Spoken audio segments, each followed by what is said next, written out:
जादू बघूयात यांच्या या हुकमी टेक्यांची दुसरी बाजू, दुसरी बाजू, दुसरी बाजू. नमस्कार मित्रमैत्रिणींनो, नमस्कार. सह्याद्री वाहिनीच्या दुसरी बाजू या कार्यक्रमामध्ये तुम्हा सगळ्यांचं मी विक्रम गोखले मनपूर्वक स्वागत करतो.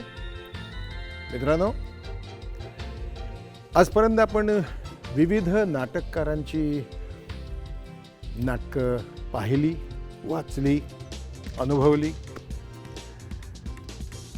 जुने नाटककार, नवीन नाटककार, नवे विचार, जुने विचार, बऱ्याच वेळेला तफावत असते, एकमेकांमध्ये संघर्ष असतो वैचारिक.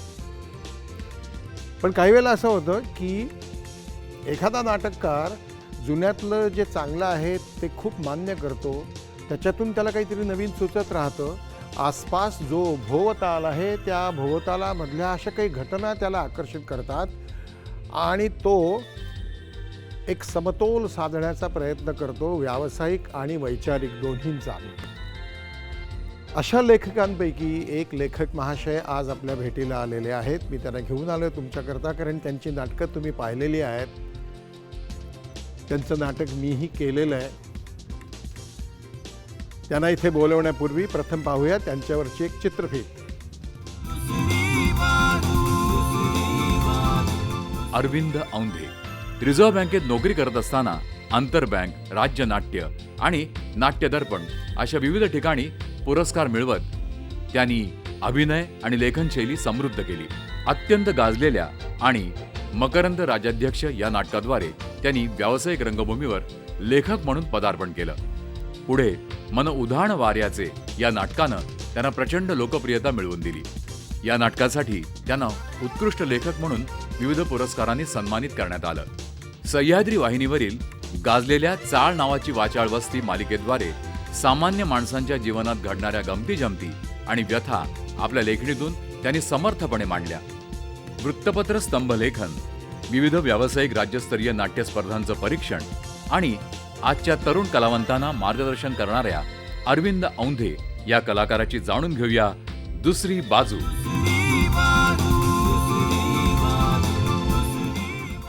मित्रमैत्रिणींनो, स्वागत करूया अरविंद औंधे या लेखकाचं.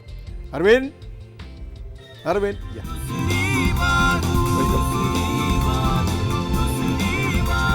अरविंद, या कार्यक्रमाविषयी तुला कितपत माहिती आहे? माहिती नाही, मला काही माहिती नाही. परंतु एरवीच्या ज्या मुलाखती असतात त्याच्यापेक्षा जरासं वेगळं करण्याचा, वेगळं हा शब्दसुद्धा आता इतका गुळगुळीत झालेला आहे. सगळेजण वेगळं आहे असं म्हणत राहतात. काहीतरी महत्त्वाचं वेगळं म्हणण्यापेक्षा अशा तऱ्हेने याचा आराखडा तयार केलेला आहे. तो असा आहे की केवळ तू नाटकं किती लिहिलीस, त्याचे विषय काय होते, त्याचे प्रयोग किती झाले आणि कोणी कोणी कामं केली आणि ते पैसे किती मिळाले असे हे प्रश्न नाही आहेत. अरविंद औंधे हा कसा घडला आणि तो घडल्या पाठीमागे त्याचा काय अभ्यास होता, काय निरीक्षण होतं, काय कष्ट होते, या सगळ्याचा आपल्याला सांगोपांग असा विचार करायचा आहे. आम्हाला समजावून घ्यायचं आहे की अरविंद औंधे या नावाचा लेखक कसा घडला, दिग्दर्शक कसा घडला, अभिनेता त्या काळात तू होता असतं ते कसं काय झालं, आणि आणखीन तुझे काही छंद आहेत का, लहानपण वगैरे वगैरे, हे सगळं आपण समजावून घेणार आहोत. ही तुझी जागा आहे. मनमोकळेपणाने बोल आणि जे जे घडलं, जे जे तू भोगलंस, उपभोगलंस, त्या सर्व गोष्टींबद्दल बोल. जे वाईट अनुभव आहेत त्यांच्याबद्दल नावं न घेता तू बोलू शकतो. चांगले असतील त्यांच्याबद्दल घ्यायची असतील तर नावं ती घे. Sit. Thank you sir. All the best. आपण तुझ्या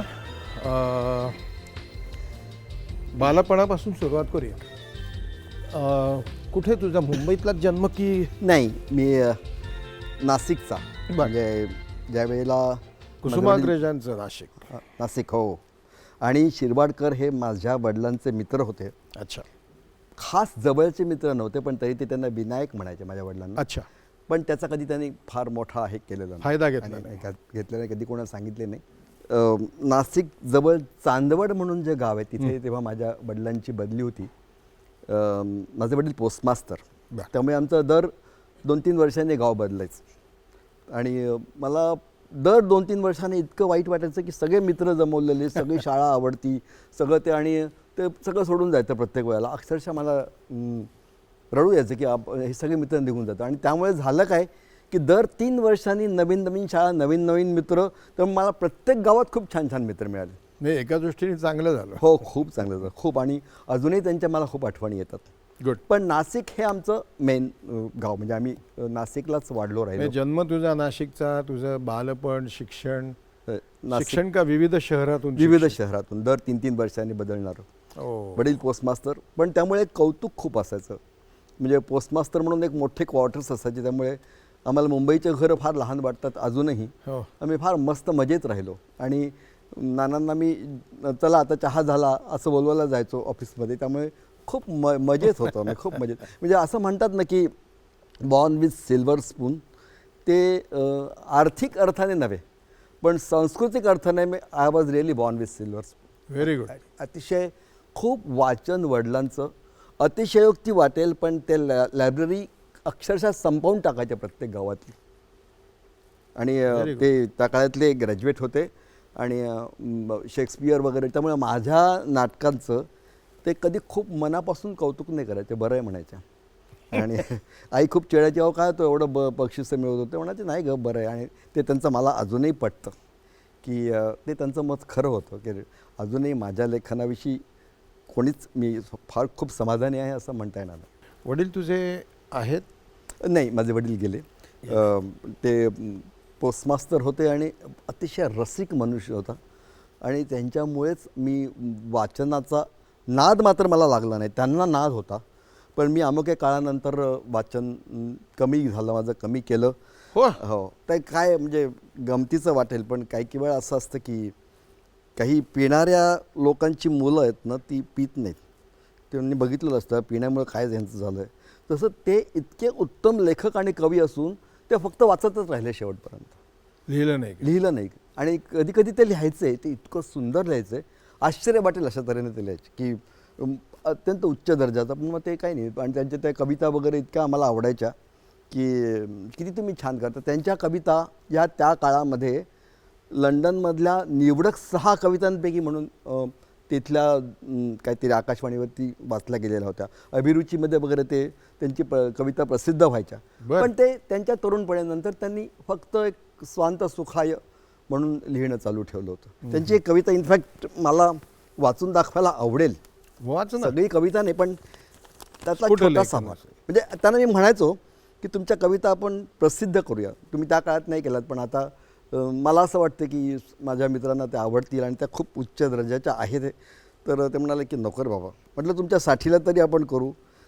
ते म्हणाले की तुला माझ्या कविता आवडत आहेत, घरातल्या सगळ्यांना आवडत आहेत, इतपत पुरे. नंतर त्या व्यक्तिगत गोष्टी असल्यामुळे ते सगळ्यांना आवडतीलच असं नाही. होईल काय की घरामध्ये पुस्तकाचे गठ्ठे पडतील आणि आमच्या नानांच्या कवितांचे पुस्तकं घ्यावं असं तू म्हणशील तर ते मला काय आवडणार नाही. म्हणून त्यांनी मला ते छापू दिलं नाही. तर त्यांची ह्या संदर्भातली एक कविता मला, माझ्या ह्या कविता अशाच विरुनी जातील माझ्या सवे, नाही खंत मोळीच या नियतीचा डोळ्यात ना आसवे, ब्रह्मांडी अवघ्या असेच घडते हा काळ जाई पुढे, बिंदूंनी जणू सागरात मिळवणी जावे अनंताकडे. असं त्यांच्या स्वतःच्या कविताविषयीचं त्यांचं मत होतं. आणि त्यांनी मला वाचनाचा नाद लावला अगदी लहानपणी की ज्यावेळेला वर्गातली मुलं जेमतेम इंग्लिशचं पुस्तक शिकायचं कसं तरी करून, व्याकरण शिकत असायचे, त्या काळात त्यांनी मला हॉलकेनची प्रॉडिगल सन कादंबरी वाचायला लावली. नंतर पी.जी. वुडहाऊसचं बेड लावलं थोडं काही वर्षानंतर. आणि विनोद खरा कसा असतो वुडहाऊस की वाचताना माणूस मोठ्याने हसू शकतो हे मला त्या काळात खूप लहानपणी कळलं. नंतर मग असं वाटलं की इतकं काहीतरी चांगलं लिहिलेलं असतं जगामध्ये, मग आपण काय लिहिणार. त्यामुळे त्यांचं तसं झालं. तसं माझं होऊ नये म्हणून मी वाचन थोडं कमी केलं जाणीवपूर्वक. शाळा कॉलेजमध्ये काही तुझं लेखन, म्हणजे वाचन तर असेलच पण लेखन सुरू झालं? हो, म्हणजे ॲक्च्युली लेखन असं म्हणता येणार नाही पण मी सहज म्हणून केलेलं लेखन हे त्यावेळेला कौतुकाचा भाग झाला. म्हणजे अगदीच शाळकरी असं लिहिलं जायचं तेव्हा. माझं आवडतं व्यक्ती, माझ्या आवडतं पुढारी, अमुक तसं.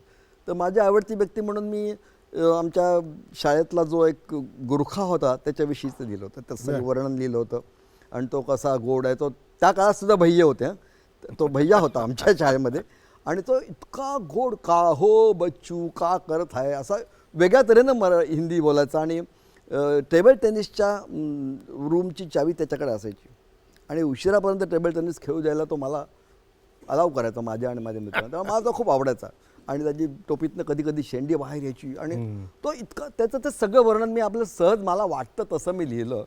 आणि एरवी माझ्यावरती नेहमी चिडणाऱ्या भिडे मॅडम तेव्हा मला म्हणाल्या की अरे तू बराच काही आहेस रे, तू वेगळंच काहीतरी लिहिलं आहेस. आणि म्हणून त्याने तो निबंध मला वर्गात वाचून दाखवायला लागला. तेव्हा मला कळलं की काहीतरी मी बऱ्यापैकी लिहितोय, पण तरी खूप हुशार की मला मात्र कधी करता आले नाही माझ्या लेखनाची. पण मग तो निबंध वडिलांनी वाचला कधी? नाही, वडील कधी फारसं लक्ष नाही. आम्ही 4 भाऊ, बरं. अशोक, विजू, सदू, बच्चू आणि बहीण. त्यामुळे फार खूप कौतुक असं काही नसायचं, प्रेम असायचं, लाड असायचा खूप. पण खूप आमचा हा बच्चू फार छान काम करतो बरं का, हा छान लिहितो असं. आता कसे पालक सांगतात नाही करून दाखव, मग तो नटसम्राटला पीस म्हणून दाखव, ते काय काहीतरी करतो आहे बऱ्यापैकी, असं त्यांना माहिती पण नसायचं की नक्की माझं काय चाललेलं आहे. पण कौतुक मात्र खूप होतं. आणि अतिशय माझे लाड पुरवणं म्हणजे इतकं की लहानपणी तेव्हा आम्ही नाशिकहून सिन्नरला शिफ्ट झालो होतो वडिलांच्या बदलीमुळे. नाशिकला सगळे माझे मित्र, माझे आतेभाऊ वगैरे. आणि तेव्हा संगम लागला होता आणि राज कपूरचा संगम आपल्याला बघायला मिळत नाही आणि सिन्नरला काही तो येत नव्हता, सिन्नरला थिएटर पण नव्हतं, जे होतं तिथं जुने कुठं. तर त्यांनी मला सिन्नरला जाऊ दिलं संगम बघायला. आणि शिक्षक त्यांचे जे मित्र होते सिन्नरचे, जे पोस्टमास्टर असल्यामुळे त्यांनी त्यांना फायर केलं की अरे तू मुलाला संगम बघायला नाशिकला पाठवतो, पण त्यांनी मला पाठवलं होतं. ते खूप रसिक माणूस होता आणि खूप very sportsman kind of person, खूप छान असं त्यांचं होतं. आणि माझ्या आईचं वैशिष्ट्य म्हणजे ती अतिशय ज्याला म्हणतात की बोल्ड असं व्यक्तिमत्व होतं. वडील त्या मानाने जरा लो प्रोफाईलचे आणि ती केव्हाही काही गाणं म्हटलं की लगेच म्हणायची. लहानपणी तिने नाटकात काम केलं होतं तिच्या आईने. बरं. आणि त्याबद्दल तिच्या आजोबांनी तिच्या वडिलांना सांगितलं की हिला ताबडतोब शाळेतनं काढून टाक. त्यामुळे 4थीतनं तिला शाळेला रामराम ठोकावा लागला होता. बरं. तिने आजोबांचा कोट घालून पुरुषाचा रोल केला होता. तर ती नेहमी, आणि अजूनही मी तुम्हाला सांगतो की आता ती नाही आहे आई, पण अगदी भक्ती बर्वेचं ते फुलराणीमधलं काम बघितल्यानंतर घरी आल्यानंतर जसंच्या तसं करून दाखवायची. हे कोणालाही पडणार नाही, पण इट्स अ फॅक्ट. तुझ्या शिक्षक जे होते, ह्या शाळा आणि कॉलेजमधल्या शिक्षकांच्याकडून तुझ्या लेखनाची जी उर्मी येत होती शाळेत असताना, कॉलेजमध्ये असताना, तर निदान घरून नाही तर निदान तिथून तरी कधी असा हे मिळाला का? हो, मिळाला. की जसं मी म्हटलं की तो निबंध आमच्या मॅडमना आवडला होता, त्यामुळे त्यांनी मला आमच्या शाळेमध्ये त्या काळात हस्तलिखित मासिक काढायचं. तर पुष्करणी नावाचं ते हस्तलिखित मासिक होतं, त्यामध्ये माझा लेख घेतला होता. नंतर त्याचं कव्हर मला त्यांनी चित्र काढायला लावलं. मी चित्र पण खूप छान काढायचो, अजून काढतो, पण आता नाही काढत. ते माझ्या मोठ्या भावामुळे मी काढायला लागलो, विजय, की तो ड्रॉइंगच्या दोन्ही परीक्षा देत होता आणि तो खूप छान चित्र काढत बसायचा आणि त्याच्याकडे बघून मी पण चित्र काढायला लागलो. नंतर मी पण त्यामुळे दोन्ही ड्रॉइंगच्या परीक्षा दिल्या. मग नाटकात कामसुद्धा मी त्याच्यामुळेच केलं. बरं. तुझ्या चित्रकलेच्या आवडीबद्दल किंवा भावामुळे नाटकात तू काम केलंस याबद्दल आपण पुढे बोलूया, पण तुझ्याबद्दल तुझे शेजारी काय म्हणतात ते जरा ऐकूया आपण. ते एकदम स्ट्रेट फॉरवर्ड आहेत. कधी मग समोरच्या माणसाला त्याविषयी काहीही वाटलं तरी ते त्याचं हे नाही करत. आणि कितीही बाजू त्यांची बरोबर असेल ते त्यांचीच बाजू ते हे करतात. अरविंद औंधे आम्ही जेव्हापासून ह्या इमारतीची स्थापना झालेली आहे, रजिस्ट्रेशन झालेलं आहे, तेव्हापासून आम्ही एकत्रच आहोत. ते आम्हाला शेजारी नसून जवळचे नातेवाईकच आहेत. आणि आमच्या संस्थेत 2001 पासून ते जे इथे राहतात त्यांचा सुरुवातीला आम्हाला परिचय नव्हता, परंतु त्यांचं आम्ही पेपरमध्ये वाचल्यानंतर आमच्या लक्षात आलं की ते एक चांगले लेखक आहेत. संवाद लेखनसुद्धा केलेलं आहे त्यांनी आणि आमच्यासाठी सुद्धा ते फारच छान आहेत. मला आठवतं आहे की दिवाळीच्या दिवशी रात्री मला ते लिफ्टच्या दारापाशी भेटले आणि त्यांच्या बोलण्यात आलं की ते लायब्ररीमधनं परत येत होते. तर मला खूप आश्चर्यही वाटलं आणि कौतुकही वाटलं की दिवाळीचा दिवस की जो सगळेजण सण म्हणून सुट्टी म्हणून साजरा करत असतात, त्या दिवशीसुद्धा ते लेखनासाठी ग्रंथालयात गेलेले होते. की आपल्याला लेखकाचं फक्त कौतुक आणि बक्षिसं दिसतात, पण त्याच्या मागे त्यांचे जे प्रयत्न असतात, कष्ट असतात, ते मात्र आपल्याला कधी दिसत नाहीत आणि ते मी शेजारी म्हणून पाहिले.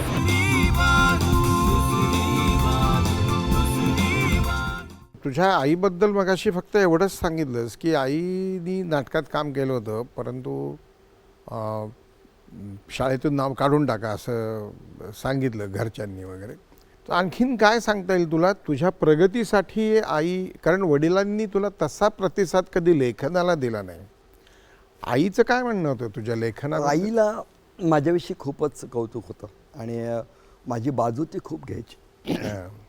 प्रत्येक गोष्टीमध्ये माझे सगळे मोठे भाऊ वगैरे काही वेळेला माझ्या थोडंसं म्हणजे त्यांचं बरोबर असायचं की मी लग्न पण खूप उशिरा केलं. ते म्हणते काय हा हे करत नाही आणि घरात लक्ष देत नाही. माझे मामा म्हणायचे की अरे काय तू एवढं तू सिंधूला म्हणजे सिंधू माझ्या आईचं नाव.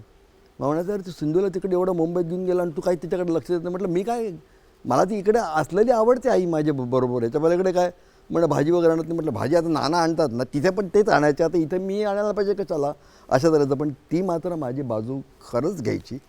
माझं घरी उशिरा जाणं रात्री शेवटच्या गाडीने तालमी वगैरे सगळं संपवून, त्याच्याविषयी तिने इतर नातेवाईक इतके बडबडत असायचे, पण ती म्हणाली की नाही आमचा बच्चू चांगला आहे, तो नक्की काहीतरी चांगलंच काम करतो. मित्र हो, आपण घेणार आहोत एक छोटीशी विश्रांती.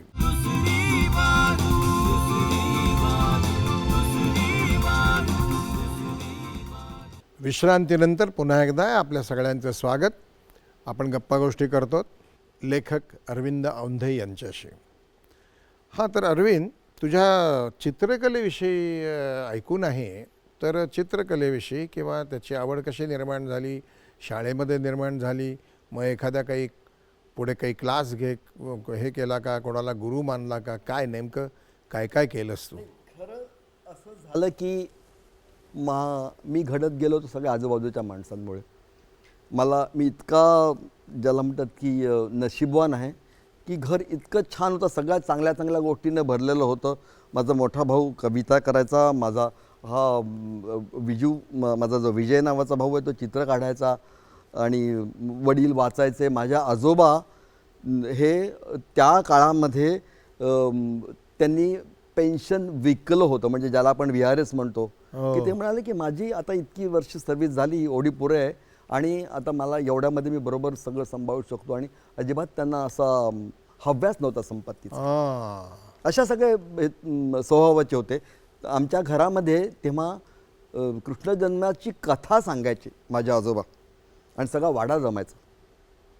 आणि माझे आजोबा म्हणजे अगदी टिळकांसारखे दिसायचे, खूप अगदी ते उपरणं वगैरे असं इतके ते मला ते आवडायचे. माझी आजी मला रोज कीर्तन प्रवचनाला घेऊन जायची नाशिकच्या भद्रकाली मंदिरामध्ये, आणि सोनोपंत दांडेकरांचं कीर्तन प्रवचन ऐकणं हे म्हणजे अक्षरशः भाग्य. रोज मी तिच्या मागे लागायचो आणि रोज आल्यानंतर पुन्हा काय झालं हे मी आजोबांना सांगायचो. काल पूर्वरंग काय होता, नंतरची गोष्ट काय होती, असं खूप म्हणजे मी खूप नशीबवान आहे पहिल्यापासून. मला स्वतःला असं काही जीवाचा आटापिटा करावा लागला नाही किंवा लेखक होण्यासाठी किंवा चित्रकार होण्यासाठी. चित्रकार माझा भाऊ चित्र काढत बसायचा त्याचा अभ्यास म्हणून, कारण तो ड्रॉइंगच्या परीक्षेला बसला, तर मी त्याच बघून बघून काढायचो. मलाही ते आवड निर्माण झाली आणि म्हणून मी पण त्या परीक्षांना बसलो आणि म्हणून मी पण त्यातनं पास झालो. पण सगळं खूपच सहजपणे जमत गेलं. आणि मोठा भाऊ अशोक हा इतक्या सहजपणे कविता करतो आणि खरोखरी चांगला करतो, म्हणजे भावाचं म्हणून मी कौतुक सांगत नाही. आणि त्या काळातली जी काही सगळ्यात चांगली मासिकं आहेत, म्हणजे मौज, सत्यकथा, ललित वगैरे, की त्या काळामध्ये आमच्या सिन्नर नंदुरबारला कधी कोणाच्याकडे असायची नाहीत, पण ती आमच्याकडे असायची. आणि त्यामुळे काहीही ढोबळ असं लिहिलेलं घरात चालायचं नाही. म्हणजे मी कॉलेजमधल्या नाटकात काम केलं की मी अशोकला सांगायचो कसं वाटलं, तो म्हणायचं की हे बघ माझा एक नियम आहे, मला जर खूप आवडलं तर मी छान आहे म्हणतो आणि साधारण बरं वाटलं तर ओव्हरऑल चांगलं आहे असं म्हणतो. तर तो माझ्या नाटकाला ओव्हरऑल चांगलं ह्या पलीकडे कधीच काय म्हणालेला नाही. तुला वडील आणि भाऊ अशोक यांच्या वडिलांच्या वाचनामुळे किंवा आत्ता तू त्यांची कविता ऐकून दाखवलीस त्यामुळे किंवा अशोकच्या चित्रकलेमुळे तर ह्यामुळे तुझ्यावरती जे संस्कार झाले लेखनाचे त्याच्यामध्ये वैचारिक जो भाग असतो आपल्या अभिव्यक्तीतला वैचारिक भाग बौद्धिक भाग याच्यामध्ये भावाची आणि वडिलांची छाप होती का त्याच्यावरती हो, संस्कार? खूपच माझ्या सबंध वागण्या बोलण्यावरती, सबंध माझ्या लेखनावरती, हां माझ्या आईवडिलांच्या आणि माझ्या भावंडांच्या वागण्याची खूपच छाप आहे. त्यामुळे ते कदाचित ते अधिक सेन्सिटिव्ह आणि वेगळं होतं. वडील हे माझ्यावरती प्रेम इतकं करायचे सगळ्यात भावांवरती आणि खूप इमोशनल होते. खूप अजिबात लॉजिक बिजिक काही नाही, सगळं इमोशन्सवरती चालायचं. माझ्या शाळेमध्ये माझ्या वर्गातल्या शेजारच्या मुलाकडे खूप सुंदर सुंदर पेन असायचे.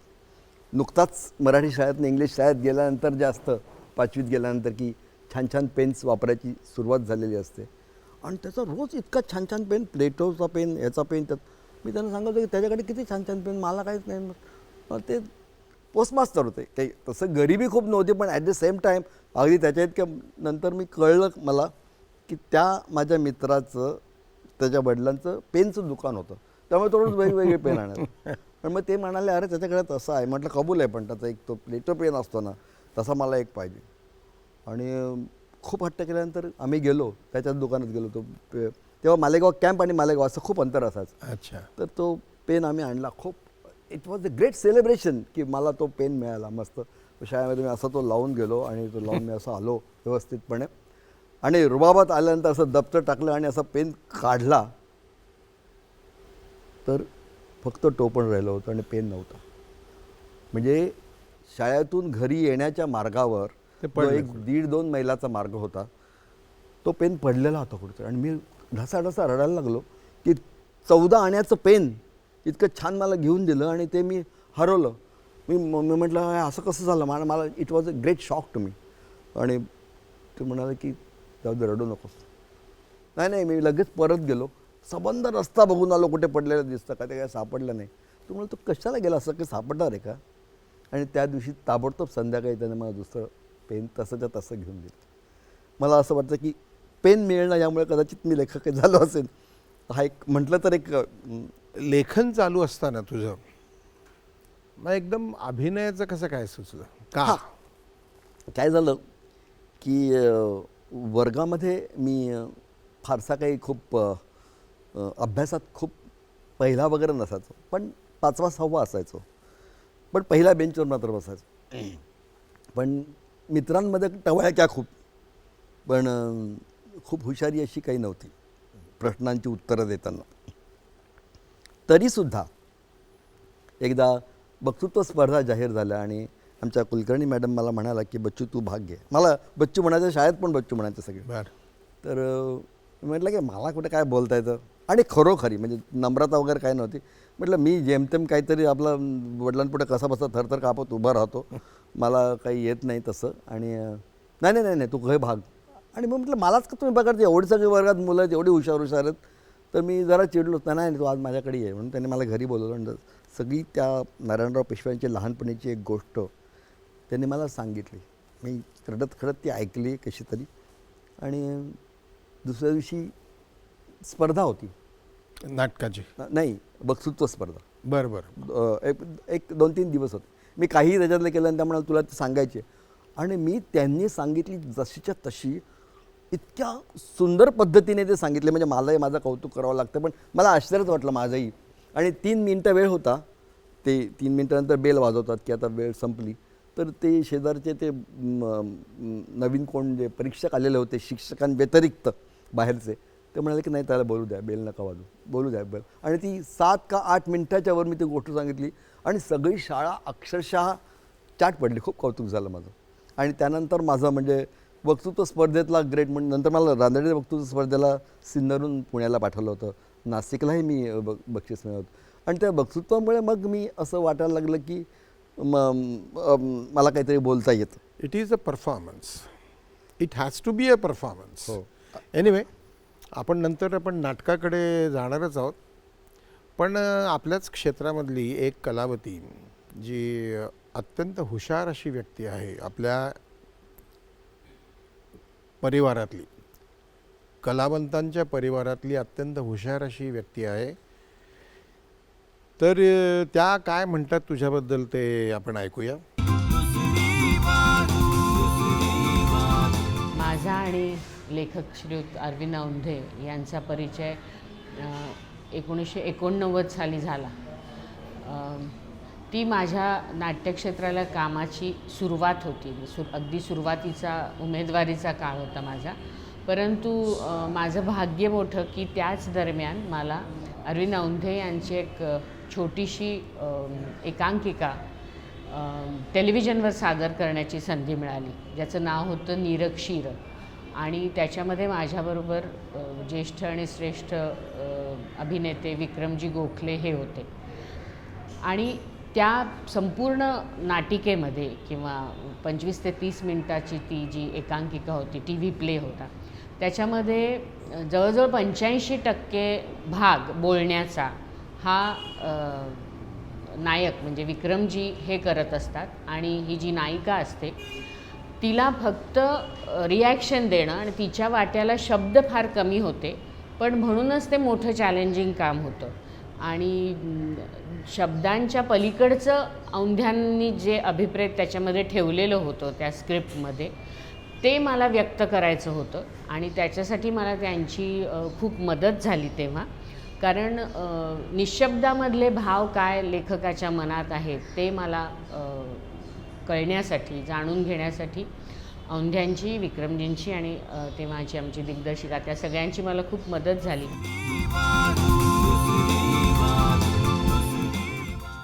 तुझं शिक्षण आणि तुझा हा नाट्याभिनयाचा प्रवास आणि लेखन प्रवास, हे सगळं कसं काय तू जमत होतास? मग म्हणजे अभ्यास फार मनापासून आवडायचा, पण तेवढाच कंटाळा पण यायचा. पण कधी कधी खूप अभ्यासामध्ये मन रमायचं. आणि मी असं काही हे नव्हतं की बाबा मला लेक्चर्सनं दांडे मारून बाहेर मला ते आवडत नाही. कारण आपल्या वडिलांनी त्याकरता फी भरलेली असते. आणि असं जेव्हा काही लोक सांगतात ना की मी, तर ते बरोबर नाही आहे. कारण लोक तुमच्याकडे एक आदर्श म्हणून बघत असतात, तेव्हा ते जरी करत असेल तर ती चुकीची गोष्ट म्हणून असायला हवी. तर मी खूप मनापासून सगळं करायचो. पण तरी मी BCom कसा झालो हे म्हणजे अक्षरशः परमेश्वराची कृपाच म्हणावी लागेल. कारण इतकी आम्ही तेव्हा नाटकांमध्ये भाग घ्यायचो, इतकं की परीक्षेच्या 15 दिवस आधीसुद्धा आमचं एक नाटक चाललेलं होतं. आणि सगळे माझे SYचे 5 विषय आणि TYचे 4, असे एकूण 5 आणि 4 9 का 10 पेपर्स माझे बाकी होते. आणि ज्याला म्हणतात ना कत्तल की रात, असं ते होतं सगळं. आणि माझ्या अभ्यासात सुद्धा माझे जे नाटकातलेच मित्र आम्ही एकत्र अभ्यास करायचो त्याच्या रूमवर. आणि त्या अभ्यासाला काही अर्थ नसायचा. नाईट मेरिश होतं ते सगळं. आणि रिझल्टला काय होईल आपलं असं असायचं. पण कसं तरी करून खूप इतरांच्या नोट्स मिळवून वगैरे वगैरे मी पास झालो. ही अक्षरशः म्हणजे मला एक उपजत असलेली सिन्सिअरिटी, वडिलांनी भरलेल्या फीचं एक नक्की आपण करायला पाहिजे, आणि नापास हे आपल्या नावावरती लागायला नको म्हणून अक्षरशः 24 तास अभ्यास करून मी तेव्हा पास झालो. आणि बँकेत लागला. अरविंद औंधे यांच्याकडून ऐकण्यासारखं बरंच काही आहे. कुठेही जाऊ नका, पाहत राहा दुसरी बाजू.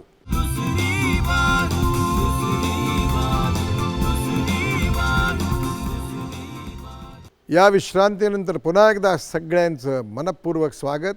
हा जो तुझा नाट्याचा प्रवास आहे, तो नाट्याचा प्रवास, शिक्षण तू संपवलंस, कसाबसा का होईना पण BCom झालास. आणि तू ग्रॅज्युएशननंतर ताबडतोब नोकरी धरलीस. तुला ती मिळाली रिझर्व्ह बँकेसारख्या ठिकाणी, त्याबद्दल अभिनंदन. परंतु नाटकाचा प्रवास आणि नंतर मग संसाराचा प्रवास हे केव्हा झालं? म्हणजे आधी नोकरी लागल्यानंतर? हो, नोकरी लागल्यानंतर. ॲक्च्युली नोकरी लागली ना, तो सुद्धा एक खूप गमतीचा भाग आहे की कॉलेजनंतर माझे सगळे जे ज्युनियर मित्र होते ते कॉलेजमध्ये कंटिन्यू करत होते. आणि मी मात्र पास झालो. आता मला कॉलेज नाही आणि नाटक मला आता करायलाच मिळणार नाही. त्यामुळे मी फार खट्टू असायचो मनातनं आणि उगीच उगीच पास झालो असं. हो उगीच पास झालो अक्षरशः असं. आणि वडील म्हणाले की तू आता CA करायचं. अरे कारण तसं सगळं माझे मोठे भाऊ वगैरे व्यवस्थित नोकरी होतं, त्यांनी पटापट नोकऱ्या पकडल्या, तू CA कर.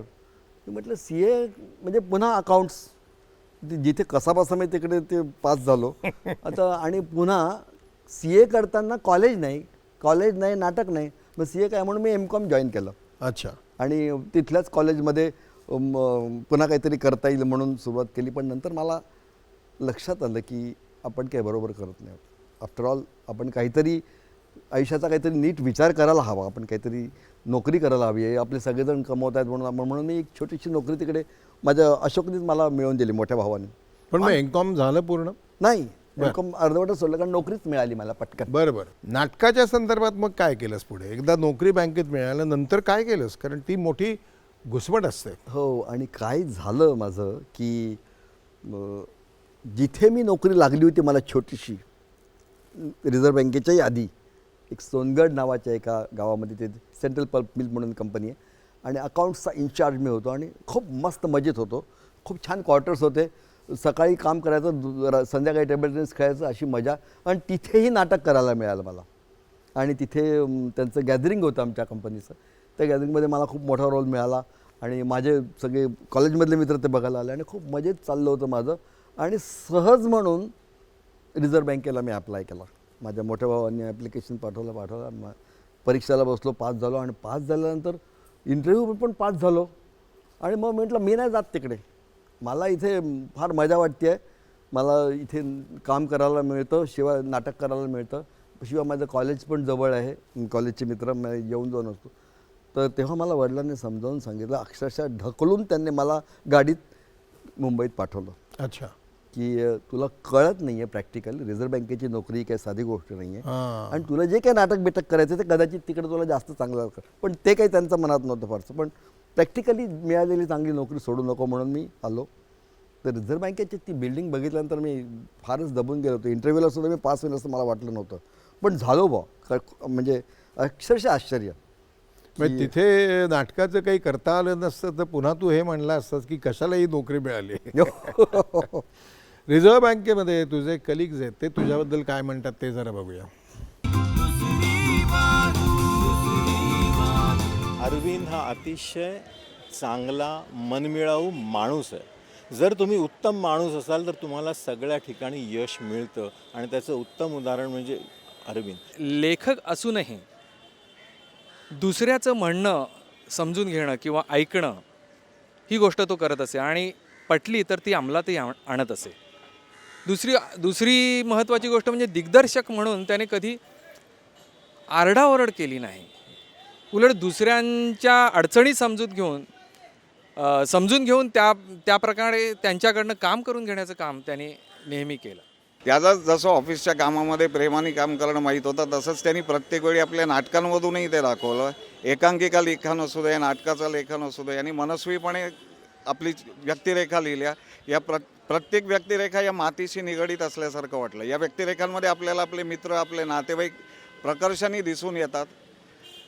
त्याच्या हातून यापुढे असं चांगलं लिखाण व्हावं, यशाची एक एक पायरी त्यांनी पादाक्रांत करावी अशी मनापासून माझी इच्छा आहे. तर आमचे ते अध्वर्यू नाटककार होते त्यावेळेला, आणि आम्ही सगळेजण नाटकं करायचो आणि खेळीमेळीनी करायचो. कारण औंधे अजून मेनस्ट्रीममध्ये गेलेले नव्हते, मुख्य प्रवाहात गेलेले नव्हते, व्यावसायिक झालेले नव्हते, आणि तथाकथित यशस्वी किंवा प्रस्थापित नव्हते. तर त्याच्यामुळे आमचं सगळ्यांचं नातं जे होतं ते बरोबरीचं होतं. म्हणजे एक नाटककाराचा जो दबाव किंवा भीती, याच्यामुळे जे काही अंतर पडतं कलाकारांच्यात आणि नाटककारात, तसं काही पडलेलं नव्हतं. आम्ही सगळे बरोबरीने खेळीमेळीने ती नाटकं करायचो. आणि खेळीमेळी म्हणजे अटीतटीचे वाद व्हायचे किंवा भांडणं व्हायची, रुसवे फुगवे, हे सगळं नाटकात अंतर्भूत असतं, ते सगळं काही तिथे होतं. पण औंधेंचं एक वैशिष्ट्य म्हणजे त्यांनी कधीही कोणाही विषयी डूख धरलेला मला आठवत नाही आहे, किंवा त्यांच्या एकूण उत्साहामध्ये कुठलाही फरक पडलेला, किंवा त्यांच्या एकूण पॉझिटिव्ह ॲटिट्यूडमध्ये कुठलाही फरक पडलेला मला आठवत नाही आहे.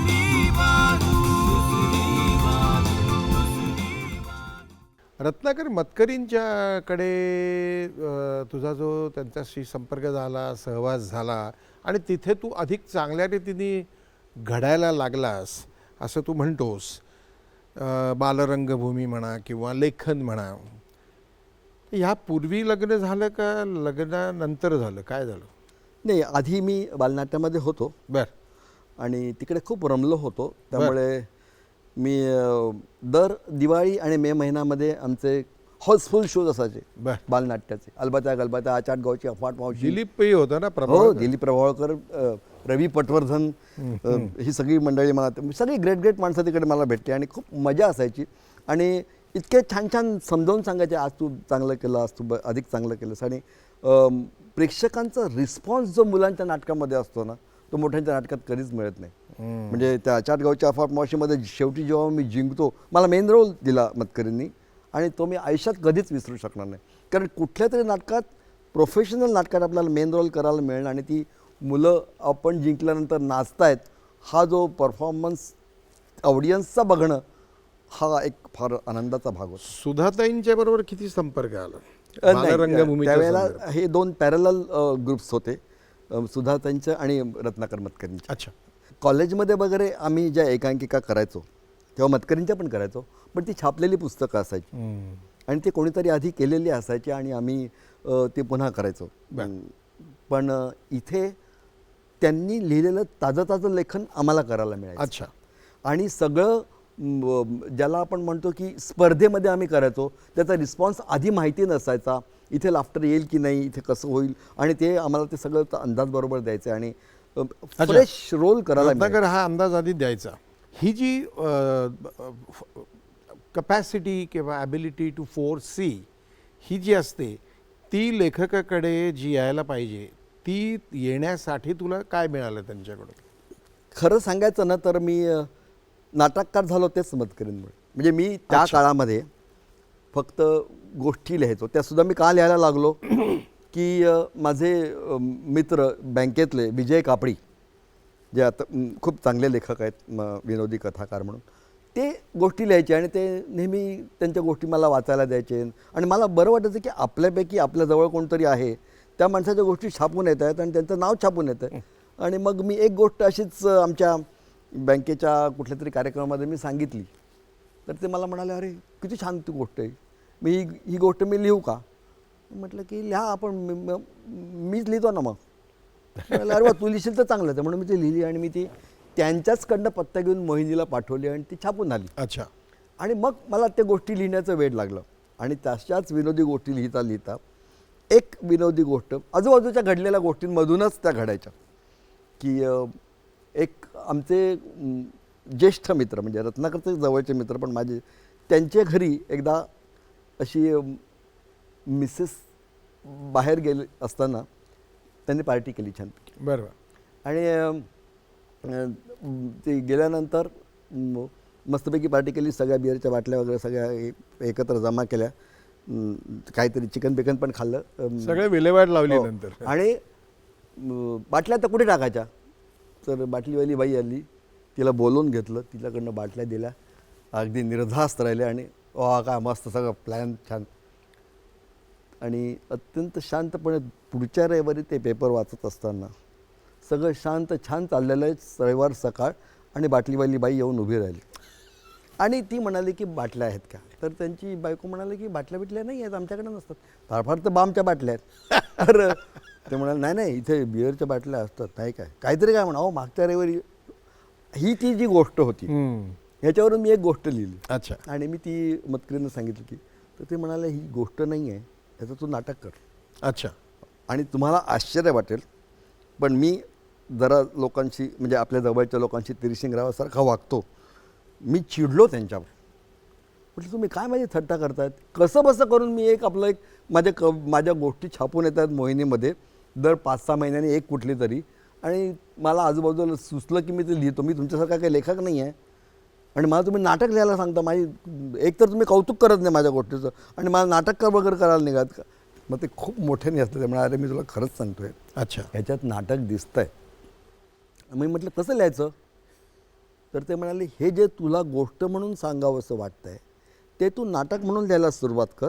तो प्रसंग, तो स्थळ, ते अमुक असं तू लिहायला सुरुवात कर, मग तुला ते आपोआप येईल. आणि ते मी लिहिलं. ती माझी पहिली एकांकिका आहे, तो स्त्रींची इच्छा. त्याला ते पण स्वतः आले होते आणि त्या पहिल्याच एकांकिकेला मला लेखन दिग्दर्शन सगळीच्या सगळी बक्षिसं मिळाली. मनोरमा वगैरे परीक्षक होत्या, बरं. त्या मला म्हणाल्या, अरे तुला म्हणजे खरं म्हणजे सगळ्या डिपार्टमेंटची बक्षिसं मला द्यायची आहेत, पण लोकांना असं वाटेल की आपली ओळख आहे की काय, म्हणून फक्त मी एक दिलेलं नाही. तर हे जे मी नाटककार झालो ते प्युअरली मतकरींच्या इन्स्पिरेशन. Very good. ही बायको तुझी तुला कुठे भेटली, कशी भेटली? सांगतो. तर झालं काय की म्हणजे ह्या निमित्ताने मला एक सिरियस गोष्ट मुद्दाम सांगायची आहे, म्हणून मी सांगतो की त्या काळामध्ये माझं जे काही धरसोड वृत्ती चाललेली होती बरं. की ह्या मुलीशी करावं की त्या मुलीशी किंवा असं, आणि मी एक दोन मुली आईवडिलांनी दाखवलेल्या मी बरं जाऊ दे आता करून टाकूया म्हणून हो म्हटलं.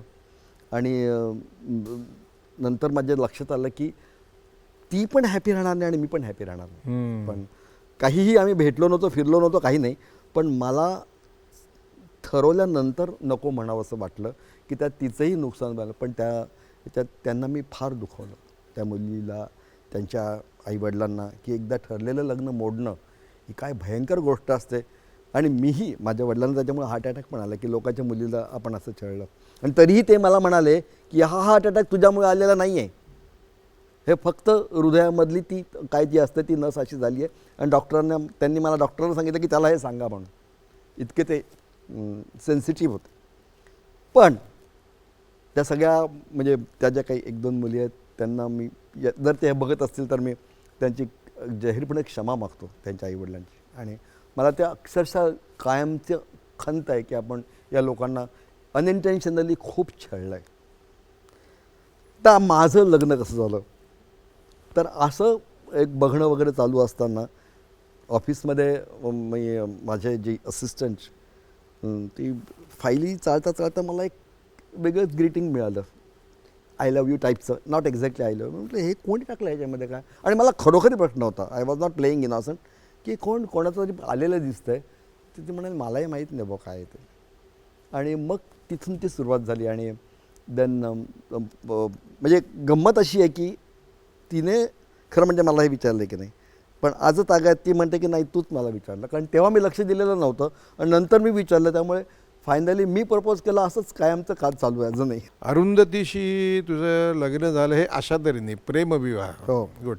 मग तिचा तुझी नोकरी होती, काहीतरी आधार होता, उत्पन्नाचं निश्चित साधन होतं, म्हणून अरुंधती तुझ्या आयुष्यामध्ये आली की तू उत्तम नाटककार होशील, दिग्दर्शक होशील आणि या क्षेत्रामध्ये नक्कीच तू यश मिळवशील याबद्दल तिला खात्री होती. म्हणून नाही, काय तुला काय वाटतं? मला असं वाटतं की तिला ती फार चुझी आहे. म्हणजे तिच्या मैत्रिणी म्हणतात की तुला कोणीच फारसं आवडत नाही, हा कसा काय आवडला, आश्चर्यच आहे वगैरे त्यांनाही वाटतं. पण समाव इट वर्कड आउट. काही रिझनिंग नाही आहे. खरं म्हटलं तर ती खूप प्रॅक्टिकल आहे ती. अच्छा. आणि ती चांगली वाचक आहे. तीसुद्धा MA विथ इंग्लिश लिटरेचर आहे आणि खूप छान हे आहे. पण तीसुद्धा माझ्या वडिलांसारखीच आहे. पुन्हा बरं आहे. कुठेही जाऊ नका, बघत राहा दुसरी बाजू.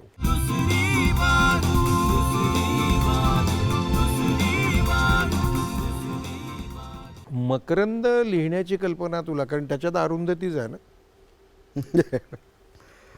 ही कल्पना कशी काय आहे? नाही खरं म्हणजे ते नाटक मी सुरुवातीला एकांकिका ह्या फॉर्ममध्ये लिहिलं होतं. बरं. अग्नये स्वहा नावाची ती माहिती आहे एकांकिका मला. होती आणि ती फार स्पर्धेमध्ये. नाट्यदर्पणमध्ये ती गाजली आणि माधव मनोहरांच्या बघण्यात ती आली. आणि ते परीक्षक नव्हते, पण ते परीक्षकांच्या तिकडे बसले होते त्या रूममध्ये. बरं. आणि ते खूप कौतुक करत होते. मला या लोकांना तुझं खूप कौतुक चाललं आहे मध्ये. आणि मला अजिबात अपेक्षा नव्हती, कारण मी खूपच आणि त्यांनी नंतर मला जेव्हा ते भेटले, म्हणजे माधव मनोहर म्हणजे मतकरींचे सासरे, त्यामुळे आमची घाबरत का होईना नेहमी भेट व्हायची. मी आपल्या बाजूला उभा असायचो. पण त्यांनी मला सांगितलं की ह्याच्यामध्ये फुल लेंथ नाटक दिसतंय मला. चित्रपट दिग्दर्शनाकडे मग कसा वळलास तू नाटकाकडून? झालं काय की नंतर आमच्या लेखनाचं इतकं कौतुक व्हायला लागलं, म्हणजे बक्षिसं वगैरे या दृष्टीनं, बाकी पर्सनली नाही. आणि असं वाटलं की आपण खरंच याच्यात काही करावं का. नाही तर मला अक्षरशः फ्रँकली सांगतो की नाटककार वगैरे होण्याचं काही मनात नव्हतं. या एकांकिकांमधून वरती येत गेलो. आणि नंतर माझं एक मकरंदची एक कॉपी मी पुरुषोत्तम बेर्डेंना दिली की हे जरा वाचा म्हणून. तर त्यांनी ती वाचली आणि मला ताबडतोब फोन केला की अरे तू माझ्यासाठी एक नाटक लिही, मला फार आवडलं तुझं नाटक. तो पण त्यांनी ते बघितलेलं नव्हतं. आणि मग मी त्यांच्याबरोबर काम करायला लागलो. तोपर्यंत त्यांच्या नवीन सिनेमाची जुळवाजुळव सुरू होती आणि निशाणी डावा अंगठा, आनंदी आनंद. आणि मी मग त्यांना म्हटलं की मग निशाणी डावा अंगठामध्ये तुम्ही मला का नाही घेत? म्हणजे काय म्हटलं, अभिनेता म्हणून नाही, मला तुमच्याबरोबर घ्या. लेखन ऑलरेडी प्रशांत रवी करणार होते. तर म्हटलं तर ते खूप विचार करून मला म्हणाले की ठीक आहे ये म्हणून. आणि त्यामुळे म्हणजे स्क्रिप्ट लिहिण्यापासून ती कादंबरी पहिल्यांदा वाचून निशाणी डावा अंगठा तर ते पूर्णपणे रिलीज होईपर्यंत सगळी जी प्रोसेस आहे त्या प्रोसेसमध्ये त्यांनी मला बरोबर घेतलं. आणि म्हणजे मी जर काही दिग्दर्शनात पुढे काही करू शकलो तो पुरुषोत्तम बेर्डेंना पूर्णपणे त्याच्यात. त्याचबरोबर श्रावणी देवधर त्यांनी मला एक लिहून घेण्यासाठी म्हणून काहीतरी बोलवलं. ते काही जमलं नाही, पण त्यांचा एक संपूर्ण सिनेमा मी असाच पूर्णपणे मला त्यांनी ऑब्झर्व करू दिला. उल्हास शेवडे नावाच्या मित्रांनी तिकडे मला घेऊन गेला आणि मला ते काम जवळून बघायला मिळालं देवी देवधरांचं यांचं. आणि इतकं तो एक मनस्वी अनुभव होता की पूर्णपणे संपूर्ण शूट मी अटेंड करायचो. मी असिस्टंट म्हणून म्हणतो, पण खरं म्हणजे काम खूप कमी केलं मी, पण मला ते बघायला मिळणं. आणि एक सीन त्यांनी मला अचानकपणे लिहून आणायला सांगितलं. अच्छा. की हा उद्याला लिहून आण. मी एकदम उडालो, हिंदी सिनेमा. आणि म्हटलं कसं काय? नाही, उद्याला मला तो लिहून पाहिजे. आणि मी तो रात्रभर जागून कसा बसा गेला, खूप घाबरत श्रावणीताईन पुढे तो वाचला. ते म्हणाला उत्तम आहे, मी करते शूट. आणि तो ताबडतोब गेला. असा मी भाग्यवान खूप आहे. मी त्यांना म्हटलं समजा मी नसता चांगला लिहून आणला तर तुम्ही काय केलं असतं? तुम्ही मलाच.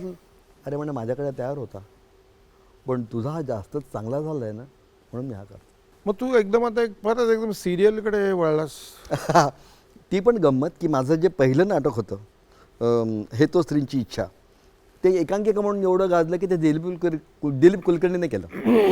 दिलीप कुलकर्णीने त्याच्या कुठल्या तरी गॅदरिंग करता म्हणून ते केलं आणि त्याला ते खूप आवडलं.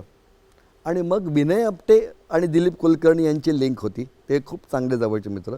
तेव्हा मग चाळ नावाची वाचाळ वस्तीसाठी त्यांना लेखक हवा होता. आणि मग दिलीप मला तिकडे घेऊन गेला.